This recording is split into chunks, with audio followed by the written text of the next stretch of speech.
வணக்கம் all welcome to ஸ்ரீயோ vlogs. நான் உங்கள் வைதேகி. இப்போ பார்த்தீங்கன்னா மார்கழி மாதம் ஸ்டார்ட் ஆக போகுது. ஆண்டாளுக்கு உகந்த மாதம்.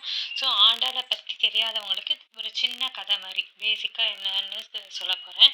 ஆண்டாள் பார்த்தீங்கன்னா ஸ்ரீவில்லிபுத்தூரில் துளசி மாடத்தில் கண்டெடுக்கப்பட்டால் அவளை ஆண்டாளை வந்து விஷ்ணு சித்தன் அப்படிங்கிற பெரிய ஆழ்வார் அப்படின்னு சொல்லுவோம். அவர் தான் வந்து எடுத்து வளர்த்து கண்ணனை பற்றின கதைகள் அதுக்கப்புறம் தமிழ் எல்லாம் சொல்லி கொடுக்குறார்.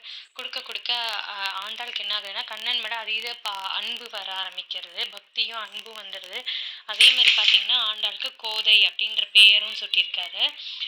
ஆண்டாள் என்ன பண்ணுறான்னா பெரியாழ்வார் வந்து தினமும் காத்தால வந்து அவரோட தோட்டத்தில், அதாவது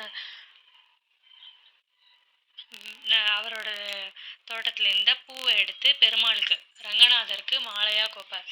அதை என்ன பண்ணுவான்னா ஆண்டாள் வந்து தாம் சுடிப்பா, அழகு பாப்பா கண்ணாடியில். நம்ம வந்து கண்ணனுக்கு ஏத்தாப்புல இருக்கோமா, நம்ம கண்ணனை தான் மணந்துக்கணும் அப்படின்னு மாலையை ஒரு வாட்டி ஆண்டாள் சூடிட்டு கொடுப்பா. அதனால தான் சூடி கொடுத்த சுடர்குடி அப்படின்னு நம்ம ஆண்டாளை சொல்லுவோம்.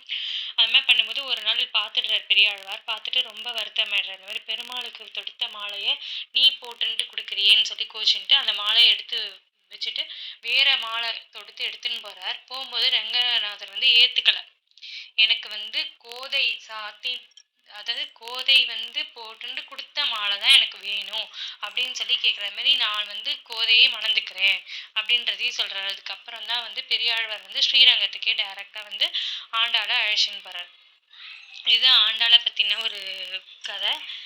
அதனால நான் வந்து இந்த மார்கழி மாதம் 30 நாள் என்ன பண்ணுறேன்னா ஒரு கோலம், ஒரு பிரசாதம், அதே மாதிரி ஒரு அந்த அந்த நாளுக்கான பாசுரம் அதை வந்து நான் உங்களுக்கெல்லாம் எடுத்து அனுப்புகிறேன், எடுத்து அப்லோட் பண்ணுறேன். அதோடு இல்லாமல் இந்த 30 நாளும் இந்த ஆண்டாள் வந்து திருப்பாவை 30 நாளும் வந்து எப்படி 30 நாள் வேண்டி அவளோட குறிக்கோள், அவளோட ஆசையை நிறைவேற்றின்றாலோ அந்த மாதிரி இந்த 30 நாளும் உங்களுக்குன்னு என்னென்ன அதாவது வீடு வாங்கணும், இல்லைனாக்கா வந்து கஷ்டங்கள் இல்லாமல் இருக்கணும், ஒரு சந்தோஷமாக இருக்குன்னா அதை மட்டுமே மனசு நினச்சி இந்த 30 நாளும் தினமும் ஒரு ஒரு பாசுரம் அந்தந்த பாசுரத்தை படித்து இந்த மாதிரி பெருமாளுக்கு ஆண்டாளுக்கு பிரசாதம் பண்ணி எல்லாரும் வழிபடலாம். பாய் ஃப்ரெண்ட்ஸ், நான் நாளைக்கு உங்களுக்கு ஒவ்வொரு நாளோட பாசுரத்தோட மீட் பண்ணுறேன். பாய்.